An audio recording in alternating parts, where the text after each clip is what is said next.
Hello everyone. আশা কৰো তোমালোকলে ভালে আছা। আজিৰ এই ভিডিঅ'টোত মই আলোচনা কৰিম object as functions argument in C++।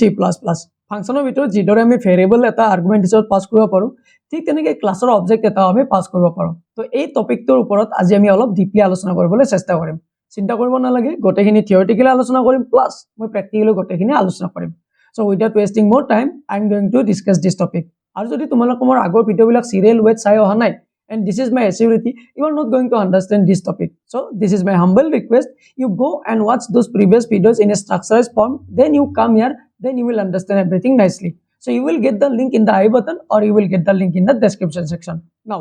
আমি প্ৰথমতে চাই লও যে কি লিখা আছে। A object can be passed to a function. এই মাত্ৰ মই কলো ফাংশনত যিদৰে আমি ভেৰিয়েবল বিলাক পাস কৰিব পাৰো, ঠিক তেনেকৈ অবজেক্ট এটা আমি পাস কৰিব পাৰো আৰু তাৰ ওপৰত আমি বিভিন্ন ধৰণৰ অপাৰেচন বিলাক কৰি থাকিব পাৰো। Same like variables or the variable যিদৰে পাস কৰিব পাৰো, ঠিক তেনেকৈ আমি অবজেক্টটো পাস কৰিব পাৰো। ইয়া প্ৰ্যাকটিক্যাল বিলাক মই তোমালোকক দেখুৱাম। নেক্সট কোৱা আছে যে why use this, অৰ্থাৎ কিয় আমি ইউজ কৰিব লাগে to send object data to function, অৰ্থাৎ অবজেক্টৰ ডাটাটো আমি ফাংশনত সেন্ড কৰাৰ কাৰণে এনেকুৱা ধৰণৰ প্ৰসেস বিলাক ব্যৱহাৰ কৰো। to perform operation on object, অৰ্থাৎ এই অবজেক্টৰ ওপৰত বিভিন্ন ধৰণৰ অপাৰেচন বিলাক কৰাৰ কাৰণে আমি এই প্ৰসেসটো ব্যৱহাৰ কৰো। C++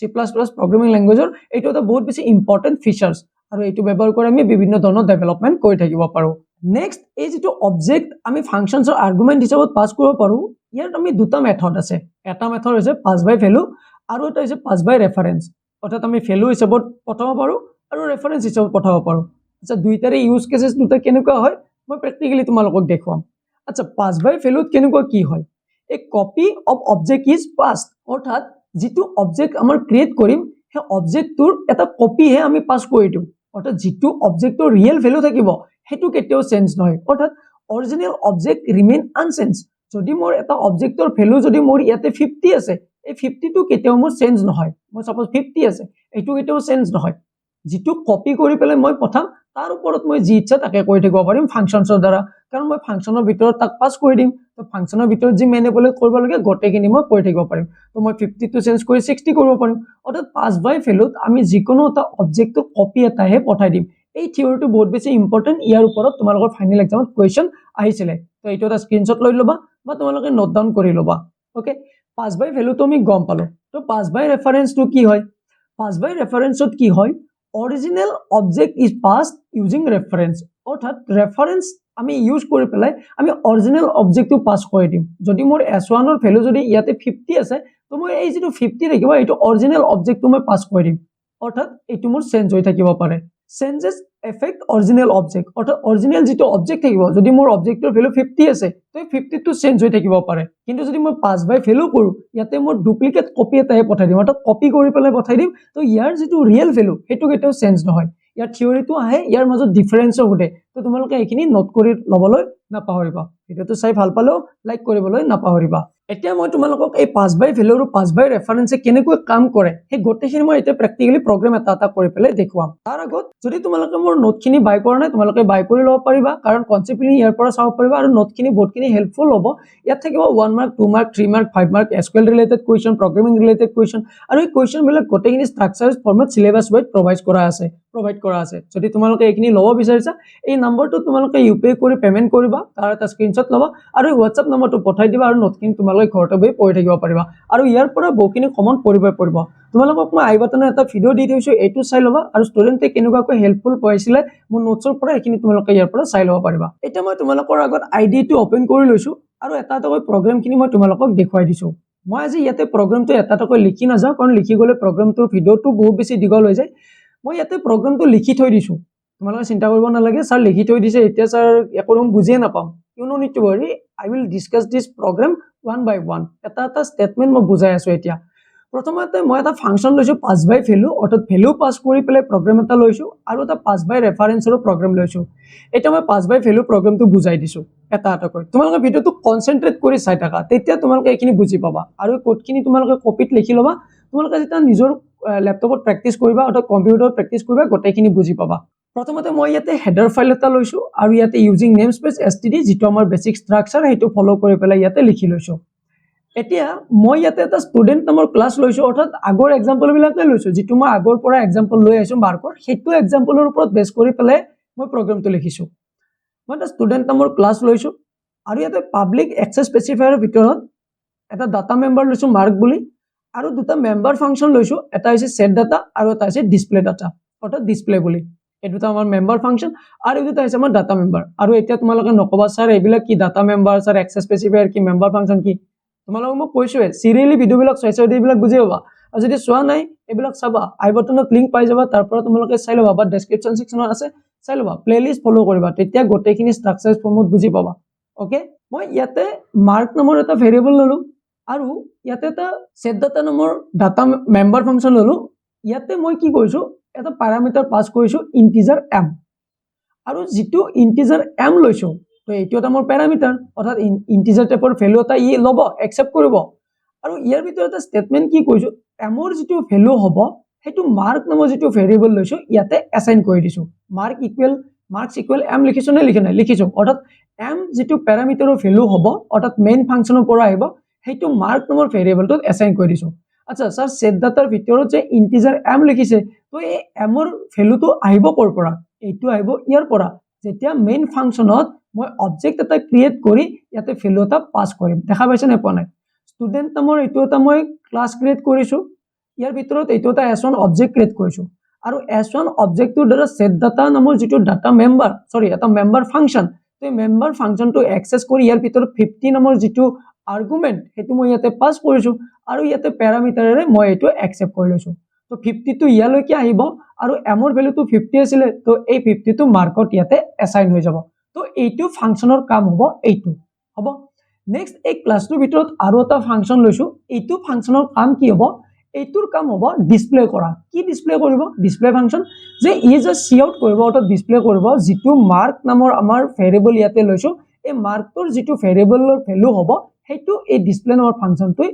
এইটো সি আউট কৰি দিব বুজি পাইছা এইখিনিলৈকে ওকে ভেৰি গুড তো এইখিনিলৈকে তোমালোকে বুজি পাইছা তো এইটো ক্লাছটো মই এন্ডিং কৰি ইয়াতে সেমিকলন দি মই ক্লাছটো শেষ কৰি লৈছো এতিয়া এইটো হৈছে আমাৰ এটা ফাংচন মেইন ফাংচন মানে এইটো আমাৰ হেতু ফাংচন যত আমি পাস বাই ফেলৰ স্টেটমেন্ট খিনি লিখিম এইটো আমি পিছত আইছো এটা মেইন ফাংচনলৈকে আইছো এইখিনি আমি অলপ পিছত আলোচনা কৰি আছো তো ইয়াতে মেইন ফাংচনৰ ভিতৰত কি কৰিছো ষ্টুডেন্ট নামৰ এটা মই অবজেক্ট ক্ৰিয়েট কৰি লৈছো এইটো ক্লাছৰ এটা অবজেক্ট ক্ৰিয়েট কৰিছো এইটো হৈছে s1 আৰু s1 ৰ দ্বাৰা ডট অৰ্থাৎ এইটো অপাৰেটৰ ব্যৱহাৰ কৰি পেলাই সেট ডাটা নামৰ মেম্বাৰ ফাংচনটো এক্সেস কৰি ইয়াতে 50 নামৰ এটা ভেৰিয়েবল এটা ভ্যালু পাস কৰি দিছো তো এতিয়া যেতিয়া মই পাস কৰি দিলো তো এতিয়া এইটো এইখিনি ইয়ালৈকে আহিব তো ইয়ালৈকে আহি বৰ্তমান এইটো ইয়াতে একসেপ্ট কৰিব তো এতিয়া m ৰ ভ্যালু কিমান হ'ব m ৰ ভ্যালু yes m ৰ ভ্যালু হ'ব 50 তো 50 যদি m ৰ ভ্যালু হয় তো m টো মই ক'ত এসাইন কৰি থৈছো মাৰ্কত থৈছো তো বৰ্তমান মোৰ মাৰ্কৰ ভ্যালু কিমান এই ভেৰিয়েবলটো কিমান ষ্টৰ কৰি ৰাখিছে 50 yes ভেৰি গুড বুজি পাই আছা yes 50 তো এটা আমাৰ মাৰ্কছৰ ভ্যালু হৈছে 50 তো এইটোৰ দ্বাৰা আমি 50 টো এসাইন কৰি দিলো তো ইয়াতে এটা সি আউট স্টেটমেন্ট লৈছো হেতু কি হৈছে যে বিফৰ ফাংচন কল অৰ্থাৎ এইটো ফাংচন কলৰ কথা হৈছে এইটো ফাংচনলৈকে আমি অহাই নাই আমি বিফৰ ফাংচন কলৰ আগত এবাৰ ডিসপ্লে কৰি চাব খুজিছো যে বৰ্তমান মোৰ মাৰ্কছৰ যেটো ভ্যালু হেতু কিমান হৈ আছে তো s1 ৰ দ্বাৰা এবাৰ মই ডিসপ্লে ফাংচনটো কল কৰি দিছো দেখা পাইছা ডিসপ্লে ফাংচনটো ইয়াৰ পৰা মই ইয়াতে কল কৰি দিছো s1 টো অবজেক্ট হয়নে নহয় তো এই অবজেক্টটোৰ দ্বাৰা ষ্টুডেন্ট আমাৰ ক্লাছৰ ভিতৰত থকা ডিসপ্লেটো কল কৰি দিছো এবাৰ প্ৰথমতে মই চাব খুজিছো মানে মই বৰ্তমান এই ফাংচনটো যোৱাৰ আগত এইটো ফাংচনত যোৱাৰ আগত মই চাব খুজিছো বৰ্তমান মোৰ কি হৈ আছে এই বিফৰ ফাংচন এই লাইনটো তোমালোকে মনত ৰাখি থোৱা বিফৰ ফাংচন কল মোৰ ডিসপ্লে কি হ'ব যে কিমান ভ্যালু ষ্ট হ'ব আমাৰ মতে 50 হ'ব yes ইয়াত ভ্যালু আমাৰ ৰিজাল্ট কি হ'ব ইয়াতে মই কমেন্ট সেকশনত দি থৈছো ইয়াতে 50 আহিব আমাৰ ৰিজাল্ট ঠিক আছে নেক্সট ইয়াতে মই এটা ফাংচন ইয়াতে কি কৰিছো কল কৰিছো যে আপডেট মাৰ্ক আৰু এই আপডেট মাৰ্কৰ ভিতৰত মনোযোগ দিবা এই আপডেট মাৰ্কৰ ভিতৰত মই এই ষ্টুডেন্ট নামৰ ক্লাছটোৰ যেটো অবজেক্ট ক্ৰিয়েট কৰিছিলো s1 হে s1 টো ইয়াতে পাস কৰি দিছো বুজি পাইছা নে পোৱা নাই এইখিনিলৈকে বুজি পাইছা নে পোৱা নাই মই কমেন্ট সেকশনত জনোৱা জলদি জনোৱা তোমালোকে বুজি পাই আছা নে পোৱা নাই বুজি পাবা নিশ্চয় বুজি পাবা তো আপডেট মাৰ্কছৰ ভিতৰত মই s1 নামৰ অবজেক্টটো ইয়াতে পাস কৰি দিছো আচ্ছা তো অবজেক্ট মই ফাংচনটো ইয়াতে কল কৰি থৈছো তো ফাংচনটো ইয়াতে মই এটা ধুনিয়াকৈ ডিফাইন কৰিব লাগিব নে নালাগে লাগিব স্যাৰ লাগিব ঠিক আছে তো এতিয়া আমি ফাংচনলৈকে আইছো এইটো হৈছে কমেন্ট সেকশন দি থৈ দিছো এইটোৱে এইটো ফাংচন যেটো আমি ইয়াতে মেইন ফাংচনত কল কৰি থৈ দিছো তো ফাংচনটো ইয়াতে ডিফাইন ধুনিয়াকৈ কৰি থৈ দিছো মই স্টেপ বাই স্টেপ এটা কৈ আছো প্ৰথমতে ই একো ৰিটাৰ্ণ নকৰে গতিকে ভইড টাইপৰ ডাটা লৈ লৈছো আচ্ছা ভইড কিয় লৈছো স্যাৰ ভইড কিয় লৈছো স্যাৰ আমি ইয়াতে তো আমি ইন্টিজাৰ ল'ব পাৰিলো ফ্লোট ল'ব পাৰিলো হয় তো তোমালোকে ভইড কিয় বুজি নপোৱা চাগে আই বটনত এইটো দেখা পাইছানে এইটো ভিডিঅ' চোৱা তোমালোকে ভইড ডাটা টাইপ আমি কেতিয়া লওঁ আৰু ভইড ডাটা টাইপৰ ইউজেছ কি হয় জলদি চোৱা এইটো ভিডিঅ' ওকে এটা কাম কৰিবা এইটো ভিডিঅ'ৰ পিছত চাই ল'বা তো ভইড নামৰ এটা ৰিটাৰ্ণ টাইপ লৈছো আৰু আপডেট মাৰ্কছ নামৰ এটা ফাংচন ক্ৰিয়েট কৰিছো আৰু ইয়াৰ ভিতৰত মই ইয়াতে যেহেতু এটা অবজেক্ট মই পাস কৰিছো s1 অবজেক্টটো পাস কৰিছো ৰাইট আৰু এইটো অবজেক্টৰ ডাটা টাইপটো কি হ'ব আমি যদি যেটা ভেৰিয়েবল এটা যদি পাস কৰো ভেৰিয়েবলৰ ডাটা টাইপ হ'ব integer float character Boolean string এইবিলাক ডাটা টাইপ আৰু যদি অবজেক্ট পাস কৰো তো অবজেক্টৰো এটা আমি ৰিটাৰ্ণ টাইপ দিব লাগে বা ডাটা টাইপ দিব লাগে তো অবজেক্টৰ ডাটা টাইপ কি হ'ব অবজেক্টৰ ডাটা টাইপ হিটো হ'ব যেটো আমাৰ ক্লাস নেম হ'ব তো এই s1 অৰ আমাৰ ক্লাস নেম কি হয় student yes sir student yes তো ইয়াতে আপডেট মাৰ্কৰ ভিতৰত যেতিয়া আমি এটা প্যাৰামিটাৰ হিচাপত আমি অবজেক্টটো লম অবজেক্টৰ নেমটো আমি যিকোনো দিব পাৰিম ইয়াতে মই s দিছো বা মই এটা a দিব পাৰো বা মই b c d x y z যিকোনো দিব পাৰো তো মই ইয়াতে প্যাৰামিটাৰটো s লৈছো কাৰণ এটো s1 অবজেক্টৰ যেটো ভ্যালু ইয়াতে আহিব তো হেতু এই s এ ক্যাচ কৰিব আৰু ইয়াৰ ৰিটাৰ্ণ টাইপ কি হ'ব অৰ্থাৎ ইয়াৰ ডাটা টাইপ কি হ'ব ইয়াৰ ডাটা টাইপ হ'ব হেতু যেটো ক্লাস নেম হয় বুজি পাইছা তো ইয়াতে মই স্টুডেন্ট নামৰ ক্লাসটো ইয়াতে মই এটা পাস কৰি দিছো ভ্যালুটো আৰু ইয়াতে মই ভ্যালু কেনেকে পাস কৰিছো পাস বাই ভ্যালু মই ডাইৰেক্টলি ভ্যালু পাস কৰিছো তো ইয়াৰে সিনট্যাক্সটো এনেকুৱা কৈ হয় বুজি পাইছা এতিয়া মই প্ৰথমতে সি আউট কৰিব খুজিছো এই প্ৰথমতে আপডেট মাৰ্কছৰ ভিতৰত আমি এতিয়ালৈকে মাৰ্ক 52 আছে এতিয়ালৈকে একো কৰা নাই তো সি আউট কৈছো যে ইনসাইড ফাংচন কল বিফোৰ চেঞ্জ একো চেঞ্জ নকৰাৰ আগত ফাংচনটোৰ ভিতৰত মই প্ৰথমতে ডাটাটো চাও খুজিছো বৰ্তমান এই মাৰ্ক নামৰ যেটো মোৰ ভেৰিয়েবল অথবা মেম্বাৰ ডাটা মেম্বাৰ এই ডাটা মেম্বাৰটোৰ ভেৰিয়েবলটো কি হৈছে তো ইয়াতে s1 ডট ডিসপ্লে কৰিছো আৰু ইয়াতে নো ডাউট ইয়াতে আমাৰ ৰিজাল্ট কি হ'ব জানা নাই 50 আহিব কিয় বৰ্তমানলৈকে আমি এতিয়ালৈকে একোৱে কৰা নাই এতিয়া এ কৰিম এতিয়া কি কৰিছো মই এতে s ডট মাৰ্ক ইকুৱেল 90 কৰিছো অৰ্থাৎ s এৰে মই মাৰ্কটো ইয়াতে এক্সেস কৰিছো কিয় এক্সেস কৰিব পাৰিছো কাৰণ s এৰে আমি ফাংচনটো এক্সেস কৰিছো নে কৰা নাই সৰি এই ক্লাসটো এক্সেস কৰিছো নে কৰা নাই এটো ক্লাসৰ অবজেক্ট কি হয় s আৰু s টো যদি ইয়াতে অবজেক্টটো আমি ফাংচনটো ভিতৰত পাস কৰি দিছো তো এই অবজেক্টটোৰে আমি মাৰ্কটো আমি এক্সেস কৰিব পাৰিম কাৰণ এটো আমি ফেসিলিটিটো প্ৰভাইড কৰি দিছো তো s এৰে আমি এবাৰ মাৰ্কটো এক্সেস কৰি ইয়াৰ ভ্যালুটো আমি কি কৰি দিছো এবাৰ 90 কৰি দিছো অৰ্থাৎ আমি ভ্যালুটো চেঞ্জ কৰি দিছো ইয়ালৈকে তো 50 আছে তো এইবাৰ ইয়াতে মই চেঞ্জ কৰি দিছো এতিয়া মই সি আউট কৰি চাও যে সি আউট ইনসাইড ফাংচন কল আফটাৰ চেঞ্জ ওকে আমি সি আউট কৰি চাম এতিয়া মই সি আউট কৰি s ডট ডিসপ্লে কৰিম আৰু এইবাৰ মোৰ ভ্যালুটো কি হয় ইয়াতে চাম হ'ব এইবাৰ ভ্যালুটো কি হয় তো এইখিনি ৰিজাল্ট আমি কেতিয়া পাম তেতিয়া পাম যেতিয়া মেইন ফাংচনত মই এটো কল কৰি থম তো মেইন ফাংচনত মই এটো কল কৰি থৈ দিছো তো এইটোৰ দ্বাৰা এইখিনি আউটপুট আহিব আৰু এইখিনি আউটপুট আহিব বুজি পাইছা আৰু তাৰ পিছত প্ৰথমতে তো এটো ফাংচন ক্ৰিয়েট কৰাৰ আগত মই ইয়াতে চাব খুজিছো তাৰ পিছত মই ফাংচনটোৰ ভিতৰত চাব খুজিছো আৰু এইবাৰ ফাংচনটো যেহেতু মই অবজেক্টটো পাস বাই ভ্যালু কৰিছো বুজি পাইছা কপি এটা পঠাইছো গতিকে এইবাৰ চাব খুজিছো যে আফটাৰ ফাংচন কল মোৰ মাৰ্কটো চেঞ্জ হৈছে নে হোৱা নাই মোৰ এই যেটো ক্লাসৰ যেটো 50 কৈ থৈ দিছিলো এইটো অৰিজিনালি যেটো 50 ইয়াতে পঠাই থৈ দিছো এইটো ইয়াৰ পৰা 50 পঠাই থৈ দিছো নে দিয়া নাই দিছো তো 50 টো মই ইয়াতে হেকত চাব খুজিছো যে এইটো চেঞ্জ হৈছে নে হোৱা নাই ইয়াতে কাৰণ মইতো ইয়াতে ফাংচনছৰ দ্বাৰা কিবা কিবি উল্টা পাল্টা কৰি দিলো মই ইয়াতে মই চেঞ্জ কৰি দিলো ম্যানুপুলেট কৰি দিলো 90 কৰি দিলো এইটো চেঞ্জ হৈছে নে হোৱা নাই এইটো মই ইয়াতে চাম কিন্তু ইয়াতে কি জানা ইয়াতে নো চেঞ্জ অৰ্থাৎ একো চেঞ্জ নাই মই কমেন্ট সেকশনত দি থৈ দিছো তো তাৰ পিছত ইয়াতে ৰিটাৰ্ন 0 কৰিছো মেইন ফাংচনটো ইয়াতে ফিনিশ কৰিছো এইখিনি মোৰ প্ৰগ্ৰামটো হৈ গল কন্ট্ৰোল এস প্ৰেছ কৰি সেভ কৰিছো আৰু ইয়াতে আহি পেলাই মই প্ৰগ্ৰামটো ৰান কৰি দিছো আৰু তোমালোকে ইয়াতে আউটপুটটো চাই লোৱা কি আহিছে আউটপুটটো ভালদৰে চাই লোৱা প্ৰথমতে চোৱা ইয়াতে কি আহিছে প্ৰথমতে আহিছে যে বিফোৰ ফাংচন কল মাৰ্ক 50 অৰ্থাৎ ফাংচনটো কল কৰাৰ আগত আমাৰ মাৰ্কটো 50 হৈ আছে তাৰ পিছত কৈছে যে ইনসাইড ফাংচন কল অৰ্থাৎ ফাংচনটোৰ ভিতৰত বিফোৰ চেঞ্জ অৰ্থাৎ একো ম্যানুপুলেট নকৰাৰ আগত আমাৰ মাৰ্কটো ইয়ালৈকে 50 আছিল চোৱা আৰু ইনসাইড ফাংচন আফটাৰ চেঞ্জ আৰু যেতিয়া চেঞ্জ কৰিলো তেতিয়া আমাৰ ভ্যালুটো ইয়াতে 90 হৈ গল কিয় 90 হৈ গল কাৰণ ইয়াতে আমি এইটো চেঞ্জ কৰি দিলো আৰু ইয়াতে এইটো ডিসপ্লে কৰি দিছো আৰু এইটো আমাৰ ইয়াতে 90 হৈ গৈছে তো এইখিনিলৈকে আমাৰ 90 হল যদি আমাৰ মাৰ্কছৰ ভ্যালুটো 90 হল তো আমি ইয়াতে আৰু এবাৰ ৰান কৰিছো নে কৰা নাই আমি অবজেক্টটো আৰু এবাৰ ৰান কৰিছো এই অবজেক্টটোৰ দ্বাৰা আমি ডিসপ্লে ফাংচনটো এই ক্লাসৰ ভ্যালুটো এক্সেস কৰিব বিচাৰিছো ইয়াতে এইটো ডিসপ্লে কৰিছো তো এইবাৰ তলত চাই লোৱাচোন যে আফটাৰ ফাংচন কল মাৰ্কস 50 অৰ্থাৎ আমাৰ 5 বাই ভ্যালুত প্ৰথমতে যেটো 50 পঠাইছিলো তো শেষত আমাৰ 50 হৈ থাকিল চেঞ্জ হৈছে নেকি হোৱা নাই কাৰণ আমি এই ফাংচনটোৰ ভিতৰত এটা কপিয়ে পঠাই দিছিলো তো কপি পঠাইছো গটিকে অৰিজিনাল যেটো আমাৰ ভ্যালু আছিল তাৰ ওপৰত একো চেঞ্জ নহল তো 5 বাই ভ্যালুত আমি এনেকুৱা ধৰণে কাম কৰিব পাৰো বুজি পাইছা নে পোৱা নাই কমেন্ট সেকশনত জনাবলৈ নাপাহৰিবা আৰু এইবিলাক বস্তু আগৰ ভিডিওবিলাক চালে তোমালোকে আৰু এবাৰ ভালকৈ বুজি পাবা ভিডিওটো যদি বুজি নপোৱা ন আৰু এবাৰ তোমালোকে ভিডিওটো চাবা তেতিয়া তোমালোকে বুজি পাবা ওকে 5 বাই ভ্যালুটো বুজি পালা এতিয়া আমি 5 বাই ৰেফাৰেন্সৰ কাৰণে চাই লওঁ 5 বাই ৰেফাৰেন্সৰ কাৰণে এইটো প্ৰগ্ৰাম মই ইয়াতে লিখি থৈ দিছো মই বুজাই দি আছো এখিনি মই ইয়াৰ পৰা ক্লোজ কৰি লৈছো সেম সিনট্যাক্স মই ইয়াতে হেডাৰ ফাইলটো লৈছো ইয়াতে এটা ক্লাস কৰিছো ক্লাস ক্ৰিয়েট কৰিছো ইয়াৰ ভিতৰত একো চেঞ্জ কৰা নাই মই যেনেকৈ আছিল 5 বাই ভ্যালুত তেনেকৈ ৰাখি থৈ দিছো সো ইয়াতে একোই কৰা নাই ইয়াতে একোই চেঞ্জ কৰা নাই জাস্ট ক্লাস এটা ক্ৰিয়েট কৰিছো ক্লাসৰ ভিতৰত মই মাৰ্ক নম্বৰ এটা ভেৰিয়েবল লৈছো তাৰ ভিতৰত দুটা মেম্বাৰ ফাংচন লৈছো এটাৰ ফাংচনৰ ভিতৰত মই কি কৰিছো এটা প্যাৰামিটাৰ ইন্টিজাৰ লৈছো আৰু এই যেটো m ইন্টিজাৰ লৈছো এই m ৰ যেটো ভ্যালু আহিব মেইন ফাংচনৰ পৰা হেতু মাৰ্কত মই এসাইন কৰি দিছো আৰু এইটো মই ডিসপ্লে কৰি দিছো মাৰ্কটো অৰ্থাৎ মাৰ্কটোৰ যেটো মেইন ফাংচনৰ পৰা এটা ভ্যালু আহিব হেতু মাৰ্কছত ভেৰিয়েবলত ষ্টৰ হ'ব আৰু ডিসপ্লে নম্বৰ ফাংচনটো এইটোৱে শো কৰাই দিব তো এইখিনি লৈকে হল তো এইটো হৈছে আমাৰ যেটো 5 বাই ৰেফাৰেন্সৰ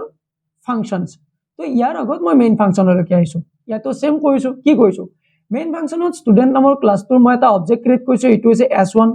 s1 ৰ দ্বাৰা set dataটো কল কৰি পেলাই ইয়াতে 50 নম্বৰ আৰ্গুমেন্ট এটা পাস কৰিছো আৰু আৰ্গুমেন্টটো পাস কৰাৰ লগে লগে বৰ্তমান মোৰ ক্লাসৰ যেটো আউটপুট হ'ব হেতু ইয়াতে বৰ্তমান কি হ'ব ইয়াতে 50 আৰু এই 50 টো মই ইয়াতে মাৰ্কস নামৰ ভেৰিয়েবলত এসাইন কৰি দিছো বৰ্তমান মোৰ মাৰ্কসৰ ভ্যালুটো কি হৈছে 50 আৰু ইয়াতে ডিসপ্লে কৰিছো মাৰ্কসটো গটিকে মোৰ ইয়াতে মই যেতিয়া সি আউট কৰিম বিফৰ ফাংচন কল s1 ৰ ডিসপ্লে যেতিয়া কৰিম ইয়াৰ মোৰ আউটপুটটো ইয়াতে কি আহিব ইয়াতে 50 আহিব কাৰণ এতিয়ালৈকে মই একো অপাৰেশন কৰাই নাই এতিয়া হে কৰিম তো এতিয়া মই ইয়াতে আৰু এটা ফাংচন লৈছো এটো হৈছে আপডেট মাৰ্কস অৰ্থাৎ s1 পাস কৰিছো অৰ্থাৎ আপডেট মাৰ্কস নামৰ ফাংচন এটা ক্ৰিয়েট কৰিম মই অৰ্থাৎ ইয়াতে ডিফাইন কৰিম এইটো বুজাই আছো আৰু ইয়াৰ ভিতৰত s1 নামৰ যেটো অবজেক্ট ক্ৰিয়েট কৰিছিলো হেতু ইয়াতে মই পাস কৰি দিছো আৰু এতিয়া মই এই ফাংচনটো লৈ আইছো এইটো হৈছে হেতু ফাংচন যত আমি 5 বাই ৰেফাৰেন্স কৰিম আৰু 5 বাই ৰেফাৰেন্সৰ ডেফিনেশনটো আমি ইয়াতে কি পঢ়ি আইছো 5 বাই ৰেফাৰেন্সৰ ডেফিনেশনটো ইয়াতে আমি পঢ়ি আইছো যে original object is passed using reference অৰ্থাৎ অবজেক্টৰ অৰিজিনাল ৰেফাৰেন্সটো আমি পাস কৰি দিম চেঞ্জেছ এফেক্টস অৰিজিনাল অবজেক্ট অৰ্থাৎ অৰিজিনাল অবজেক্টত আমাৰ চেঞ্জেছ আহি যাব কেনেকুৱাকৈ চেঞ্জেছ আহিব আমি প্ৰগ্ৰামটো কৰিলেহে গম পাম আৰু এইবিলাক বস্তু থিওৰি নহয় প্ৰেক্টিকেল গতি মই প্ৰেক্টিকেলি তোমালোকক গোটেইখিনি বুজাই আছো এতিয়া চোৱা void return type লৈছো update mark লৈছো আৰু ইয়াৰ ভিতৰত মই প্যাৰামিটাৰ হিচাপত ষ্টুডেন্ট নামৰ যেটো ক্লাস আছে হেতু লৈছো ইয়াতে আৰু ইয়াতে s নামৰ এটা মই প্যাৰামিটাৰ লৈছো আৰু ইয়াতে মই ৰেফাৰেন্স হিচাপত পাস কৰিছো আৰু ৰেফাৰেন্স পাস কৰা সিনট্যাক্সটো হৈছে %s অৰ্থাৎ এইটো আমি সিম্বলটো দিব লাগিব তাৰ পিছত আমি s টো পাস কৰিম অৰ্থাৎ এতিয়া কি বুজিলে যে ষ্টুডেন্ট নামৰ ক্লাসটোৰ ভিতৰত আমি s নামৰ ৰেফাৰেন্স এটা আমি পাস কৰি দিছো এতিয়া আমি সি আউট কৰিম কি সি আউট কৰিম যে ইনসাইড ফাংশন কল বিফোৰ চেঞ্জ অৰ্থাৎ আমি এটালৈকে একো চেঞ্জ কৰা নাই তো চেঞ্জ কৰাৰ আগত আমি চাই লও যে আমাৰ ডিসপ্লে কি হ'ব বৰ্তমান আমাৰ যেটো মাৰ্কস নামৰ ভেৰিয়েবল ইয়াতে আছে অৰ্থাৎ মেম্বাৰ ডাটা মেম্বাৰ আছে এইটোৰ ভ্যালুটো কি আছে তো এইটোৰ ভ্যালুটো বৰ্তমান আমাৰ হ'ব ইয়াতে কি হ'ব 50 এটালৈকে 50 হ'ব ইয়াতে আমাৰ আউটপুটটো 50 আহিব কাৰণ এটালৈকে একোই কৰা নাই আমি এতিয়া মই ইয়াতে মডিফাই কৰিছো কি যে s1.marksত আমি 90 এটা এসাইন কৰি দিছো তো s1.marksত 90 টো এসাইন কৰাৰ লগে লগে মডিফাইং অৰিজিনাল অৰ্থাৎ অৰিজিনাল ভ্যালু আমাৰ এতিয়ালৈকে কি আছিল 50 এই 50 টোত মই চেঞ্জ কৰি পেলাই মডিফাই কৰি দিলো 90 কৰি দিলো বুজি পালা নে পোৱা নাই কমেন্ট সেকশনত জনাবলৈ নাপাহৰিবা আৰু তোমালোকে মোক ভিডিওটো ভাল পালে শেয়াৰ কৰি দিবা তোমালোকৰ ফ্ৰেণ্ডৰ মাজত এইটো মোক বহুতখিনি হেল্প কৰিব আৰু ভিডিওবিলাক বেটাৰ ধৰণে বুজাবলৈ তো এতিয়া মই ৰিয়েল ভ্যালুটো ইয়াতে চেঞ্জ কৰি দিলো এতিয়া যদি মই সি আউট কৰো যে ইনসাইড ফাংশন কল আফটাৰ চেঞ্জ ইয়াতে তো ডেফিনেটলি কিবা চেঞ্জ হ'ব তো এতিয়া মই ইয়াতে সি আউট কৰি দিছো তো ইয়াতে সি আউট কৰি চাই লও যে আমাৰ ভ্যালুটো চেঞ্জ হ'ব নে নহয় হ'ব তো তাৰ পিছত মইতো ইয়াতে এইটো কল কৰি থৈ দিছো এতিয়া মই আৰু এবাৰ সি আউট কৰিছো কি যে আফটাৰ ফাংশন কল এইটো ফাংশন কল কৰি মই ইয়াতে তো কি মেনিপুলেট কৰিলে কাৰণ মই ইয়াতে 5 বাই ৰেফাৰেন্স কৰিছো এই যেটো ৰিয়েল ইয়াতে যেটো 50 আছিল মই s1 টু ৰিয়েল ইয়াতে কি কৰিছো ৰেফাৰেন্সটো পাস কৰি দিছো কপি কৰা নাই ৰেফাৰেন্স পাস কৰি দিছো এতিয়া যদি মই ইয়াতে আফটাৰ ফাংশন কল কৰো অৰ্থাৎ s1 ৰ ডিসপ্লে কৰো it will definitely change the value before it was 50 right before it was 50 Now this value will change up to 90 now. Are you understanding my point or not? If you are understanding, then let me know throughout the comment section. Now let me run this program and we will see what will be the output. First of all, let me save this one. Now I will run this program from here. Okay. Now here you just check the output. So now before function call mark 50 অর্থাৎ function কল হোৱাৰ আগত আমাৰ মাৰ্কটো 50 আছিল yes right আমি 50 pass কৰিছিলো next inside function call before change অৰ্থাৎ ফাংশনৰ ভিতৰত কিবা এটা চেঞ্জ কৰাৰ আগত আমাৰ ভ্যালু কি আছিল 50 inside function call after change অৰ্থাৎ আমি চেঞ্জ কৰিছো তেতিয়া আমাৰ ইয়াতে 90 হৈ গল after function call marks 90 অৰ্থাৎ এই স্টেটমেন্টটো তোমালোকে চাইলো after function call আমাৰ মাৰ্কটো এটা কি হৈ গল 90 হৈ গল কিয় কাৰণ মই ইয়াতে 5 বাই ৰেফাৰেন্স কৰি দিছো কিন্তু ইয়াতে 5 বাই ভ্যালুত কি কৰিছিল মই ইয়াতে কপি পঠাই দিছিল ইয়াতে এইটো এটা কপি পঠাই দিছিল গটিকে ইয়াতে মোৰ এটো চেঞ্জ নহল কিন্তু ইয়াতে 5 বাই ৰেফাৰেন্সত মোৰ এটো 50 ৰ পৰা 90 হৈ গল কিয় কাৰণ ইয়াতে মই 5 বাই ৰেফাৰেন্স কৰি দিছো আই হোপ তোমালোকে 5 বাই ৰেফাৰেন্স 5 বাই ভ্যালুৰ কনসেপ্টখিনি বুজি পাইছা নে পোৱা নাই মোক জনাবলৈ নাপাহৰিবা আৰু ইয়াতে মই তোমালোকৰ আগত ডিফাৰেন্স এটা লৈ আইছো 5 বাই ভ্যালু আৰু 5 বাই ৰেফাৰেন্সৰ ওপৰত আমি 5 বাই ভ্যালুত কপি পাস কৰো আৰু ৰেফাৰেন্সত অৰিজিনাল ভ্যালুটো পাস কৰি দিও আমি অৰিজিনাল ভ্যালুত একো চেঞ্জ নহয় আৰু অৰিজিনাল ভ্যালুটো চেঞ্জ হৈ যায় আৰু 5 বাই ভ্যালুত মেমৰি বেছি লয় কিন্তু 5 বাই ৰেফাৰেন্সত মেমৰি কম লয় বুজি পাইছা আৰু 5 বাই ভ্যালুত আমি ভ্যালু বিলাক কপি কৰি থাকো কিন্তু ৰেফাৰেন্সত আমি অৰিজিনাল ভ্যালুটো পাস কৰি দিও এইবিলাক টপিক বুজি পাইছানে পোৱা নাই মোক জনাবলৈ নাপাহৰিবা আৰু যদি থিওৰি বিলাক তোমালোকে বুজি পাইছা তো ভাল কথা প্ৰ্যাকটিক্যালি মই গটেখিনি ইয়াৰ পৰা বুজাই থাকিম আৰু যদি তোমালোকে মোৰ নোটছখিনি ল'ব বিচাৰা এই ইউপিআই নম্বৰটো তোমালোকে পেমেন্ট কৰিবা ইয়াৰ এটা স্ক্ৰিনশ্বট ল'বা আৰু ইয়াতে হোৱাটছএপত পঠাই দিবা তোমালোকে নোটছখিনি ঘৰতে বহি পঢ়ি থাকিব পাৰিবা আৰু নেক্সট ক্লাছত তোমালোকে কন্টিনিউ কৰি থাকা নেক্সট ক্লাছত মই তোমালোকৰ লগত আলোচনা কৰিম কনষ্ট্ৰাক্টৰৰ ওপৰত তেনেকুৱাকৈ গটেইবিলাক টপিক আলোচনা কৰিবলৈ মই চেষ্টা কৰিম তো আজিলৈকে এইখিনিয়ে ধন্যবাদ